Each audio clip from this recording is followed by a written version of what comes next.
Hello મિત્રો, જય માતાજી। તો આ કાકા આપણે ગબ્બરભાઈ અને અર્જુનભાઈ અને જે ડીજેમાં લાયા છે અને સમાજના નિયમોનો ભંગ કર્યો છે, તો એના વિશે બે શબ્દો કહેવા માંગે છે। તો કાકા, તમારો શું કહેવું છે? આ ડીજે લાવ્યું છે અને આવતીકાલે 4 તારીખના સમાજ ભેળો થવાનો છે અને ત્યાં જઈ અને એમને માફી મગાવવાનું છે।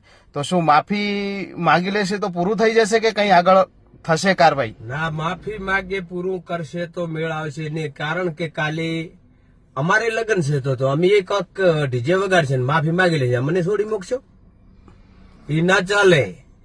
એમના માટે કદાચ એમને પૈસાનો પાવર હોય ને એમના માટે કદાચ એને એવું હોય કે અમને કોણ કહેનારું છે, કાં તો આ સમાજ બારી થઈ શકે, નહીં તો એમના 11 લાખ દંડ લઈ અને આ ઓલી કન્યા કેળવણી ગેની બેન કોઈક જમીન કહેતો હતો ને એમાં આ પૈસા વાપરવા જોઈએ સદારામ બાપાને। હા, જે સદારામ ધામ બનવા જઈ રહ્યું છે એવું કાકાનું કેવું થાય છે કે જે સદારામ ધામ બનવા જઈ રહ્યું છે એમાં આ 11 લાખ દંડ વપરાવવો જોઈએ અને ખરેખર 11 લાખ દંડ થવો પણ જોઈએ, કારણ કે કાલ ઉઠીને કોઈ પણ બીજો પણ આવી રીતે ડીજે લાવી અને માફી માગી લે ને સમાજ જો માફી માગવાથી છોડી મૂકે તો કાલે ડીજે ચાલુ થઈ જશે। આ જે આપણે ઓગળ બાપજીના સાક્ષીએ, સદારામ બાપુના સાક્ષીએ જે આપણે નિયમો બનાવ્યા, આ નિયમોનું ખરેખર ઉલ્લંઘન કર્યું છે અને આનો કાયદેસર મતલબ જે આપણે સામાજિક કાયદેસર કાર્યવાહી છે એ થવી જોઈએ। કાં તો એમને સમાજ બહાર કરવા જોઈએ, કાં તો પછી એમને દંડ 11 લાખનો દંડ મગાવી 11 લાખનો દંડ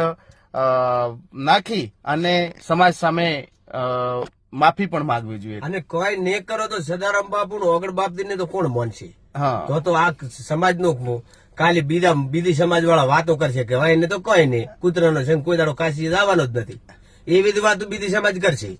એના કરતી એક તો નિયમ એમને માફી કોઈ ચાલશે નહીં, એમનો 11 લાખ દંડ લઈ લેવાનો। મારું તો એ રોજ કેવું છે। જ્ઞાનીબેન ની કદાચ આપણે તો બોલો સદારામ બાપાની જય।